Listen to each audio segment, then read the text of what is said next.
Hello everybody, I hope you're all well. Merry Christmas! It's 20th of November. Merry Christmas! It's that time of year again. We're recapping 2025 pop culture moments, but with a twist. Some of you guys may notice this video is a little early. It's over a month early. In fact, usually I upload this video in the liminal week between Christmas and New Year, and usually the pop culture roundup is my December video. But many contributing factors as to why I've decided to upload this over a month early. And no, I'm actually not trying to get ahead of people. I know that this is like a really popular video concept now, like it's like not original at all. Florals in spring, groundbreaking. 2025 pop culture tier ranking video in December, groundbreaking. If I'm going to be completely honest, guys, my next video essay I'm working on, it's a big one. I'm really excited, and I wanted to have at least a good like over a month to properly work on it. So I thought, you know what, let me just swap around my videos and have the pop culture tier ranking 2025 video in November. And the reason why I don't feel that bad about uploading this a little bit early, and you can see Merry Christmas. The reason why I don't mind uploading this a little bit early is I genuinely am not undercutting anyone here, because this isn't really a 2025 pop culture recap in the traditional sense. Maybe this is a sign that my like late 20s swag has kicked in. Sorry, that's like my new thing at the moment. I've been loving this concept of late 20s swag. There were no like pinnacle pop culture moments in 2025 that particularly moved me, especially enough for me to like rank them in a tier ranking. So I decided to compile my own list. This is the pop culture moments that went triple platinum in the JT charts. Some of these are popular moments, others not so much, but either way, it's going to be a really fun video. Sorry, you guys have caught me in my actual cozies. I'm actually going to the TikTok Awards tonight. So I've like done my hair, done my makeup, and I've like got my clips in because I have to go to therapy. I have to go all glammed up to therapy. I want to like everything to stay in place. I use that L'Oreal Infallible mist, which means I mean business, because that stuff is like putting... It's like putting toxic gas and chemicals in your face. It's like putting hairspray on your face, honestly. So I've decided to make my own list for my own enjoyment, but also I think it makes the video a little different because I know this video concept can get a little bit overdone come 27th of December. So don't worry, I've got you guys. And I know that people are going to be like, oh my God, like what if a huge pop culture moment happens in December and you would have missed it, Jordan? I'm not being funny, guys. Unless there's a second Titan submersible, nothing is going to shake me at this point. So no, I don't feel guilty about uploading this video a month and a half early, because who else has the Tesco Club Card event in their 2025 pop culture recap? In all honesty, I really hope you guys don't mind me switching it around. I know my last video was pretty laid back too. It is because me and Leanne and Kath have this like big video in the works, and I'm really excited. I might even hire a videographer for it. Like, that's how excited I am to film this video essay, and I wanted a little longer to work on it. And just before we take our yearly Christmas trip to Tearmaker, like we're visiting our grandparents, I would love to thank Midas Merge for sponsoring today's video. If you listen to my podcast, you'll know that I've been trying to reduce my social media scrolling, but I do always have my phone in my hand for work. And if you've been watching my videos for a while, you know that one of my tactics that actually genuinely helps me reduce my social media scrolling is downloading games on my phone that essentially fill that scrolling itch. And this is where Midas Merge come in. Guys, it's just a classic merging game. What can I say? It does what it says on the tin, where you hatch, merge, and watch your creatures evolve. For example, look at this tiny cappy bird, which has flourished into a level 3 creature. Who would have thought it? As I mentioned earlier, I tend to play Midas Merge when I have a little bit of that social media scrolling itch. But in general, Midas Merge, I love an app. You guys know how much I love an app and a game, and it's very relaxing to play. With Midas Merge, there is always something new to explore. There'll be a third permanent garden coming in November with new wonders to merge, treasures to uncover, and more creatures to befriend. And I was given early access. Very lucky, I know, and I will be going back. And as a public transport taking girly, what I love about Midas Merge is that you don't need Wi-Fi or service to play. The game is also free to download, and it is ad-free. And Midas Merge have very kindly come with some Christmas gifts for the JT channel. The first 200 people to download Midas Merge using my link or the QR code will unlock an exclusive level 1 lantern goat directly from the new Firefly Valley, which is a very rare creature. It's a very rare commodity, guys. If you want to start playing Midas Merge today, be there for the new garden, and genuinely have a very relaxing, therapeutic game to play on your phone, click on the link or scan the QR code to download today. Thank you so much again, Midas Merge, for sponsoring today's video, and let's get into it. If you've been here for a while and you've seen my previous tier ranking videos, you'll know that every single one of these videos starts out with me explaining my tier ranking. Instead of using the S to F basic template. No, we don't do that here. I make these tier rankings completely subjective. Christmas themed tier ranking table. Last year I did components of a roast. The year before I did Christmas films. And this year I can't lie, I was beginning to scrape the barrel. I was beginning to run out. So I decided to do my tier ranking as who you want to be hanging out with or who you're stuck with at the family Christmas Eve party. Now, this may be completely subjective because the past few years, my family, what a shock, have had a Christmas Eve party. And anybody in my family who's watching this is just a joke. I don't actually mean it. I'm only joking. I'm only joshing. So right at the top, the S tier, we have mum with friends. Despite all of the stress that the Christmas season brings, because not being funny, you guys, my mum, like everyone, like many other people's mums, she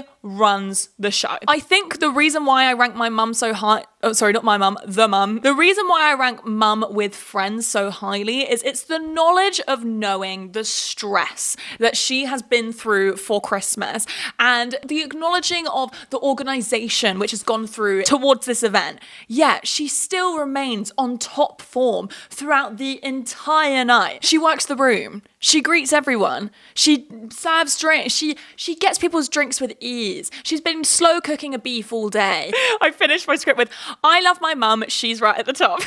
Second on the list is cousins who are the same age as you. You don't get to see them that often because you're all the same age. You don't really hang out that much unless it's for family functions. But when you do get to see them, which is about 4 times a year, it's like hanging out with your best friends. It's like you're on a free night out. It's like you're on a night out where you get free food and free drinks. It's great. I think cousins who are your own age are integral to the success of a family Christmas Eve party. Right in the middle, we have sibling and their partner. Overall, just a really pleasant time.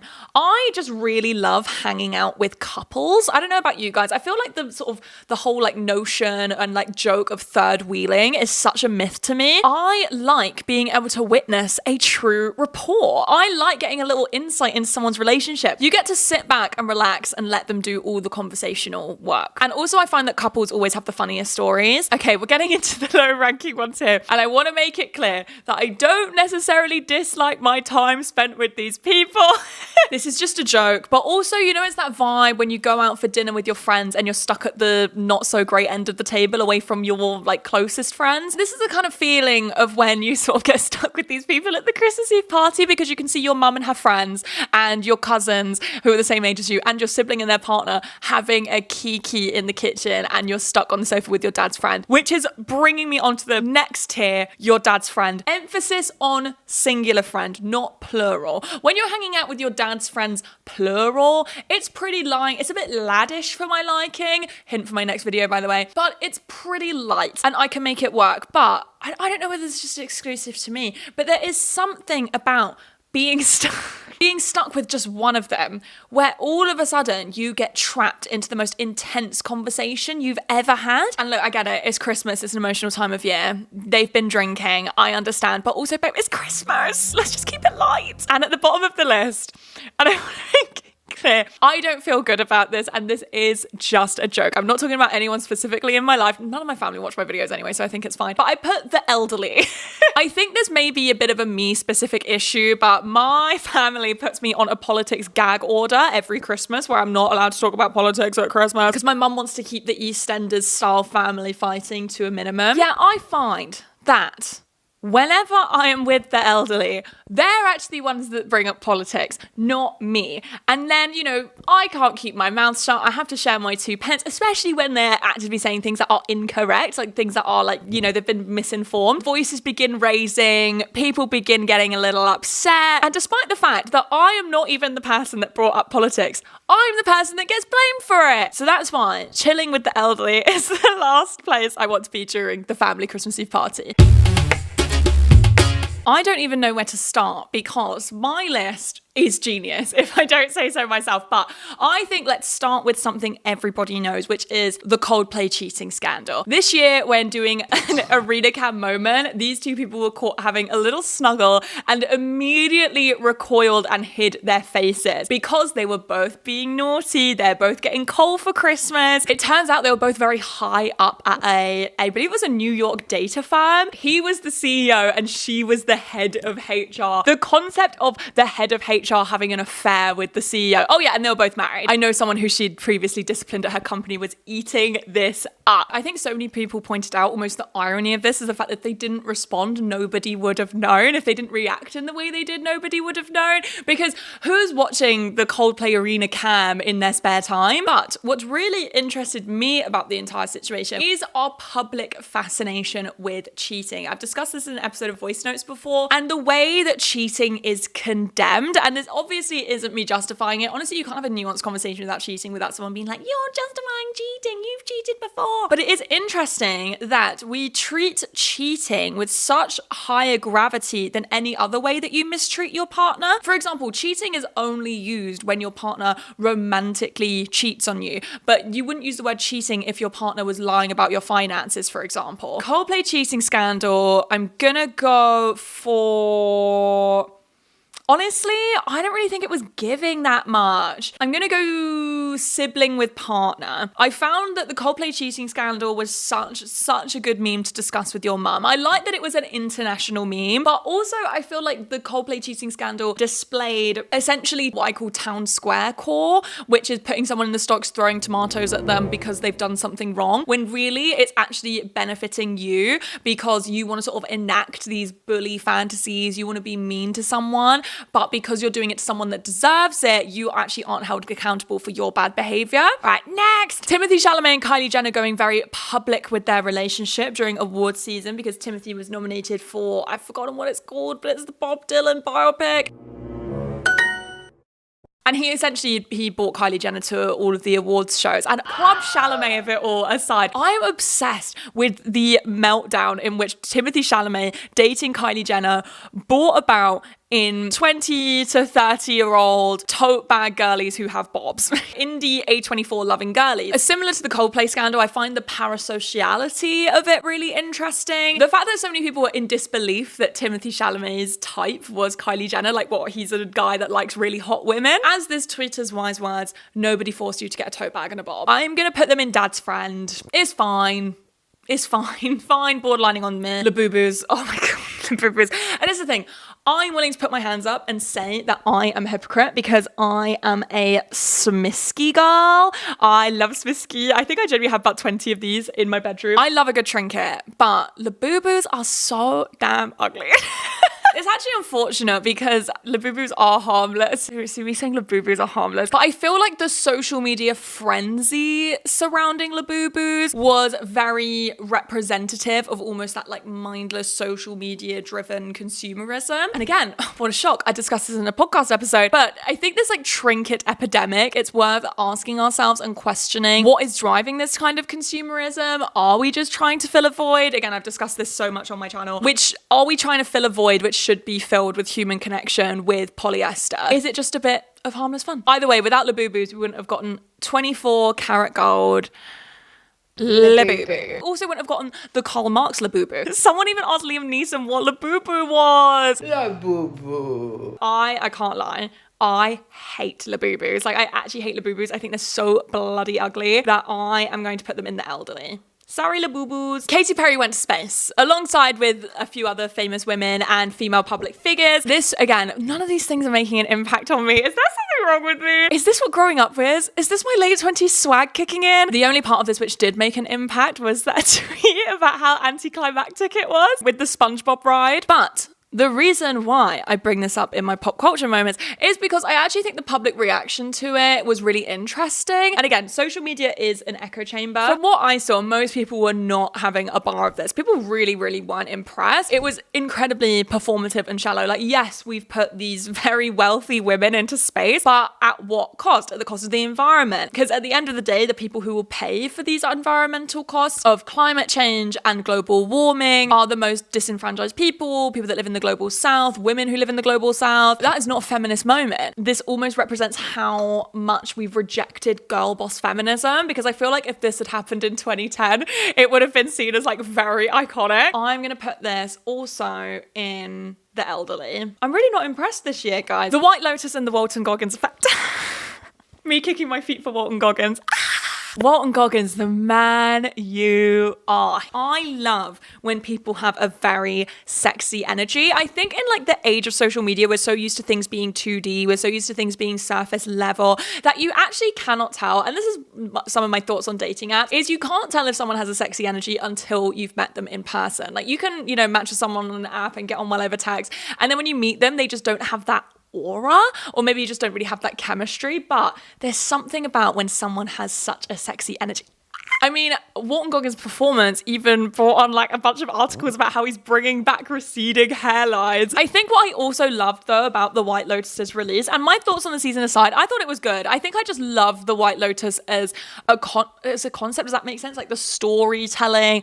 I love the different characters every season. I think no matter what they did with the show, I would really enjoy it. But I think similarly with The Summer I Turned Pretty, this is why I'll always be pro releasing episodes weekly, and I'm very like anti-binging model, I guess. I'm not necessarily anti-binging model. I understand why people do it, but it's something that I just personally try not to do. The reason why I like it when, The White Lotus, Summer I Turned Pretty, Severance all release weekly is because it becomes so much more of a cultural moment. Not only can you sit with the episodes for longer, but also everyone's at the same point, so you can talk about it and not be like, oh, spoilers, or what episode are you on? I think it becomes so much more of a cultural moment when things are released weekly and it lasts longer. And I think this year I've been very pro, I've mentioned this so many times, but I've been very pro slow maxing. I've been wanting to slow down. I've been wanting to watch longer books, watch longer TV shows, watch longer books, read longer books, watch longer films. Just try and slow life down, because I feel like in this sort of short form content economy, everything is so fast paced. So The White Lotus and The Walton Goggins Effect, I'm going to put that in cousins who are the same age as you. I should honestly bump it up to Mum with Friends, but I am going to restrain. Another series which was released this year that I literally just mentioned was Severance, and I actually cannot believe that I'm admitting this on the internet because I'm actually very embarrassed, but I was such a huge fan of the first season, and I actually still haven't finished the second season because I couldn't stop falling asleep. This is the thing, my Severance setup was I would watch it in bed with my electric blanket on after work at like 7 p.m, prime nap time, and it was something about that white office lighting, dark outside, lecky blank on, that is just, it knocks me out. Like I'm absolutely sparko. I'm gonna have to put Severance in sibling with their partner. It's no criticism on the season, it's more the issue with me, and I will actually watch it. I still haven't managed to come across a spoiler. Like I'm so happy about that. We gotta get onto some music. We've got to get onto some music. There were 2 albums which were released this year which went triple platinum on the JT charts. The first being Fancy That, Pink Pantheress. Either Pink Pantheress or Rose Grey are going to be my most played artists this year on my Spotify Wrapped. I am a huge fan of her new album. I remember I was always like a fan of her. Like I always thought that she seemed, it sounds so silly, but I've always thought she seemed really sound. But I remember not being fussed about her music. I remember she was announced for Glastonbury before her new album came out, and I was like, yeah, maybe I'll see her. And then her new album came out. Guys, this is some great British music. She samples, I'm pretty sure, only British artists, and also the remix album, the Sugar Babes mix of Nice to Know You. I really like Nice to Know You as an original because it reminds me of an Olympics song. Like it felt very London 2012 Olympics coded. And not only did she release Fancy That and Fancy Some More, she also won a chess grand slam. Good for her. I got put in cousins who are the same age as you. And the next album is Addison Rae's album. I guess it was post her rebrand. Addison Rae's album that she released this year. Oh my God, get that girl. And again, social media is an echo chamber, but this was a cultural moment. And again, sort of circling back to this point of like slowing things down and making things which last longer and leave more of an impact on people. She spoke about in an interview how when she was sort of in the peak of her TikTok career, she used to post up to 10 videos a day, and how with this album making process, it felt really good for her to slow down and actually leave a piece of art and creativity to sit. Another interesting piece of discourse which arose from this album, which I was going to make a video about, but then it sort of became a bit overdone, so I was like, you know what, never mind, is this idea of authenticity. And I guess people view Addison sort of in the peak of her TikTok career versus now that she essentially had a rebrand. And the question is whether her rebrand is authentic or not. And I think our relationship to authenticity, especially in the age of social media, is really interesting because we probably interact with people the most, some people at least interact with people the most through social media, which is inherently a performance. And I think this has led to a kind of authenticity anxiety within people. Addison Rae's authenticity is questioned. Benson Boone's authenticity is questioned. I guess also there's this argument of industry plants. Then some people also argue that it doesn't matter if something is authentic or not, as long as the art that they're producing, if people enjoy it, it shouldn't matter. I mean, look, Addison Rae's album producing this much philosophical debate was not on my 2025 bingo card. And this is such a good album. I'm also going to have to put this in cousins who are the same age as you, because they would also be bopping to Addison Rae with me. This was really random, but if we just stay on this topic of music, actually this isn't random. It's probably the most pop culture moment I've got. Charlie XCX getting married. The way I'm like, I know she got married to someone famous. I know she got married to George Daniel from 1975, but to me that's like Mrs. and Mr. XCX. I love Brat. Charlie's Boiler Room, unmatched. And you know what, this is the thing, I'm not even like a huge stan, but number one, I love seeing someone succeed after they've been grinding at it for a really, really long time. It will always make me so happy. But number two, I love seeing someone have a town hall wedding. My parents had a town hall wedding. My mum, my stepdad had a town hall wedding. And it was just the cutest, like most romantic thing. It's my dream date. Cute. Catch me having my London town hall wedding. I'm going to put this in sibling with partner. It's sweet, it's fluffy. I believe it was TikTok itself. Oh my God, what a coincidence. I'm literally going to the TikTok Awards tonight. That announced that Nothing Beats a Jet2 Holiday. Nothing Beats a Jet2 Holiday was their like sound/audio of the year. And firstly, the fact that I know Americans who get starstruck about taking a Jet2 flight now because of the TikTok audio. Hello. But also, whenever a meme gets co-opted by the far right, it's like when a corporation co-opts a meme. Donald Trump posted, it was a Nothing Beats a Jet2 Holiday, like talking derogatory about immigration. Queen Jess Glynn came for his neck, as she should. But for me now, the meme is tainted. And also, the meme was really annoying. I'm going to put it in Dad's Friend, singular. The Paddington musical.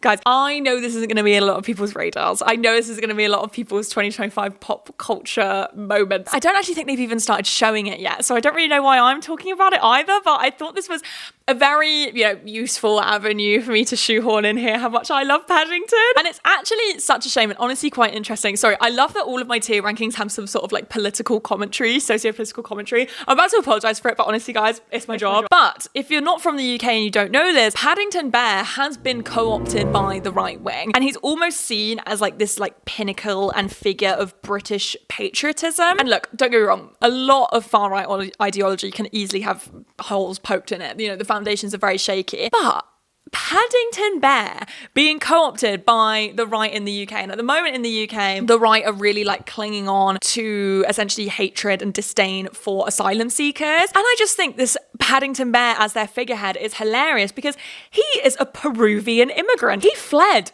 after his parents were killed in Peru. I thought the Flag Shaggers didn't like that. If Paddington Bear was a human, they would not have let him in. But circling back, the far right and this sort of new brand of plastic patriotism, which is happening in this country, which is very inspired and sort of like influenced by American patriotism, it's not what Paddington represents. It's not what Paddington stands for. One of my favorite Paddington quotes is, Mrs. Brown says that in London, everyone is different, and that means anyone can fit in. So Paddington musical. See, the thing is, I haven't seen the musical, but I guess I'll put it in cousins who are the same age as you. We will take back Paddington one day. Nothing has made it with Mum with Friends. I don't know whether that's a representation of my tier ranking list or whether that is just hanging out with my mum is like so next level that no measly pop culture moment is going to compare to being able to hang out with my mum. And we're going from the soulful to the soulless. We're going to start talking about AI slop. I feel like 2025 was the year of AI slop, AI generated content. I don't think I've ever seen so much AI produced content in my life than in 2025. And a majority of it is genuine, I'm going to say a very British word here, rubbish. Meta have even launched an app called Vibes, which is exclusively for AI produced content. Who wants this? Who wants this? And it's interesting because I've been very invested in this potential burst of the AI bubble and the fact that AI technology has been dramatically overvalued. Also, and again, look, social media is an echo chamber, but I do think that the app Vibes did have a pretty negative reaction. And I think this does show that people don't want AI content. They don't want AI slop. They're not interested, and no matter what these like big corporations try to convince you, these big tech companies try to convince you. But we also need to remember that the people that seem to be the most susceptible to AI content are older generations, which is why this content is the most popular on Facebook and seemingly nowhere else. And especially, I think there's a lot to say about the fact that worldwide, nearly every country has reached peak social media, and now it's been on the decline. And the only country's social media usage which hasn't peaked, which is increasing year on year, is North America. I mean, We're putting AI slop where it belongs, with the elderly. I know this is the one that you guys have all been waiting for. I know I teased this at the beginning of this video. The 2025 Tesco Club a Card event where Blue performed One for the Money and the Free Rent. And I know what you guys are thinking. I know what you guys think, especially my British viewers. You're probably going to be like, oh my God, John, you're going to say it's so iconic. You're going to say it's so iconic. No! This is like truly a representation of what I'm like to hang out with. Like, I feel like someone will express that they think something is funny or iconic and I'll go, well, actually, you know, the roots of that are, sorry, I'm literally so annoying. But, and I know I'm probably doing too much here, but this Tesco Club Card event reminded me of how I read an article about how Tesco Club Cards, by the way, if you don't know what a Tesco Club Card is, it's basically a card that you scan and it reduces the price of specific items. So there'll be items where it'll be like, oh, it's £4 regular price, but this is £3 Club Card price. But did you know that Tesco Club Cards are playing a huge part in supermarket inflation? What Tesco do is they price gouge their products based on the club card. So they actually make the products more expensive than they're actually worth and the price they're actually worth with a club card. But this price gouging is actually impacting how other supermarkets are pricing their goods. Look, I would put this in the elderly, but I really like Blue All Rise, so I'm going to put it in Dad's Friend singular. Performative male discourse. She's going to say it again. I covered this over on my podcast. You know, if you're going to take one thing from this video, you should go follow my podcast. And I also did cover this on my Substack if you'd rather read about it. So I'm going to keep this short and sweet. But with performative male discourse, I do feel like there was a conversation to be had about the specific sort of kind of misogyny that left-wing men tend to perpetuate, that a lot of these men can't extend their left-wing values to the women that they date. But I also couldn't help but notice that a majority of performative male discourse kind of had nothing to do with that. And it had everything to do with how averse we feel to men that we perceive as trying too hard. And I think that's actually really interesting. In my episode, I tied this into our aversion towards male fashion influencers and almost like this cult of cringe, and the fact that we view these men as effeminate because they're really into fashion and reading, or that they must be doing it performatively to impress women because these are typically women's interests. I was questioning, how are we inadvertently reinforcing gender norms by essentially shaming this kind of behavior? You know what? Performative male, it was a good, decent bit of discourse. So I'm going to put it in sibling with partner.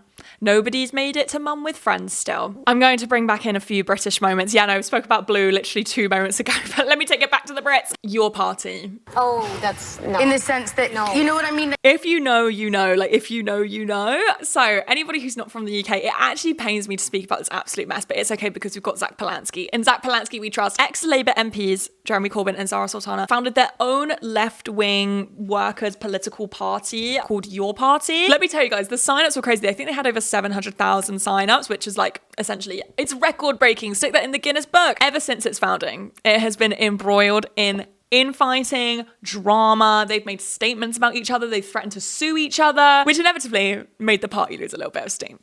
Girl. I actually can't get over how disappointing this was. I can't get, like, it pains me to even talk about Your Party.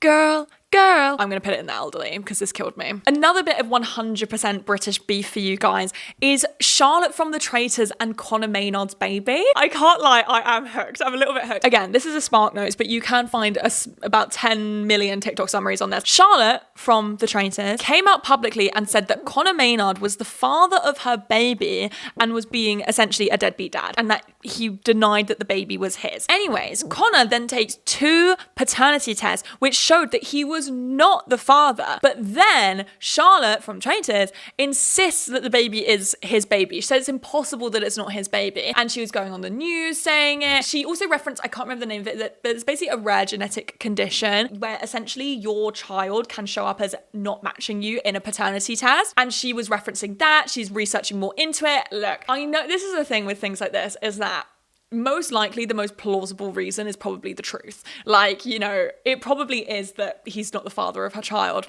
She's just so insistent. This, I can't lie, guys, this has been so juicy. It's been unfolding recently. I'm going to stick this in cousins who are the same age as you. Sabrina Carpenter released Man's Best Friend, and what garnered controversy was this album cover. And again, oh my God, what a shock. I actually further discussed this in a bonus episode of Voice Notes over on my Substack if you want to check that out. But when it comes to the cover, and I like the girl, she seems really nice and funny, but the cover, it's just a bit much. Like, and it's the thing, I feel like a pearl clutching person for even saying this, but I do think the image of a man like having you on your knees like a dog, roughly grabbing your hair, I think is a really difficult image to reclaim through this sort of like novo feminist lens. The music is fun though. Do you want the house tour? Man's best friend, I'm gonna stick it in dad's friend. This one is very personal to me. My Saturday at Glastonbury. Guys, when I'm telling you, I know that everyone gets annoyed at people talking about Glastonbury, even a few weeks after it happened. I'm still talking about it to this day. This maybe was the best day of my life, I think. I saw the sun was shining, the sky was blue. Me and my friends, we tried to agree on doing a colour day, so like an all blue day. Nobody agreed to it, so we ended up settling with colours of the ocean day. So there was a lot of blue, green, orange, yellow going on. I saw Kneecap, Ezra Collective, Scissor Sisters. When I'm telling you guys, this was genuinely the best day of my life. That's going in Mum with Friends. Again, another personal one. My housemate interviewed Jacob Lordy. This was not just a huge day for him and his career. Obviously, I'm so proud of him, but it was a huge day for us as a household. The fact that me and Boots are now one person removed from Jacob Lordy. Gotta keep my cool. That is going in cousins who are the same age as you. And then you know what? I'm going to finish this off with a quick fire round. I do actually have to go. I have to go to therapy. Oh my God, the way my therapist's like, what are you going to be up to this week? What were you up to today? And I've got to be like, I was literally sat tier ranking my personal pop culture moments in 2025 through a tier ranking list rated by people I would most to least likely spend at my family Christmas party. Okay, number one, we have Better Man. So this was actually released at Christmas time, but I'm going to include this as a 2026 pop culture moment. I think the reason why this really like grabs my attention is because I will defend this film with my last breath. Have I ever watched it? No. This is the thing, apparently it's like an amazing film, but this is going to be a film that I watch on a plane. Like this is going to be a film that I watched on a plane, but I will defend Robbie Williams with my dying last breath. I love that man. That is going in Siblings with Partner. Next is a picture of CM Punk. So I saw a TikTok of WWE. Have I ever been to WWE? No. Am I interested? Yes. And I saw this TikTok of this guy called CM Punk, and I feel like that's like a pretty pinnacle moment in my year. I'm gonna put that in Siblings of Partner. Mummy Pig reveals she is pregnant. I'm just happy for her all around. Good for her. But it does make me think, is the baby gonna stay the same age? You know what? I'm too tired to even think about this. We're going to put that in Siblings of Partner. And then the last one I've got is Cat's Eye for Gap. Am I a Cat's Eye stan? I didn't really listen to their music, but this was so fun. I thought it was really good. I thought it was such good advertising. Was I even looking at denim? No. I was entranced by the dancing. I'm also going to put that in Siblings with Partner. I'm going to watch Popstar Academy because a few of you guys recommended it to me. But I think what's really interesting about like Cat's Eye and almost the evolution of girl bands is the fact that like girl bands, like me and Jack, we were watching a clip from Dancing on Ice when Girls Aloud performed, I think it's Untouchable. It was an insane performance. Torval and Dean were like throwing themselves around that ice. But it was really interesting because Jack was saying that they were part of that generation of girl bands where they sort of just had to stand there and sing. And now so much is expected from girl bands where they have to be everything. They have to be able to dance, sing, have charisma, be likable. It almost is representative of how not only like perfection driven our culture has become, but also like how our attention is being drawn from so many different places that someone has to be everything for us to be able to be locked in and encapsulated on them. But yes, guys, that is my extremely personal 2025 pop culture moments, but only in the JT.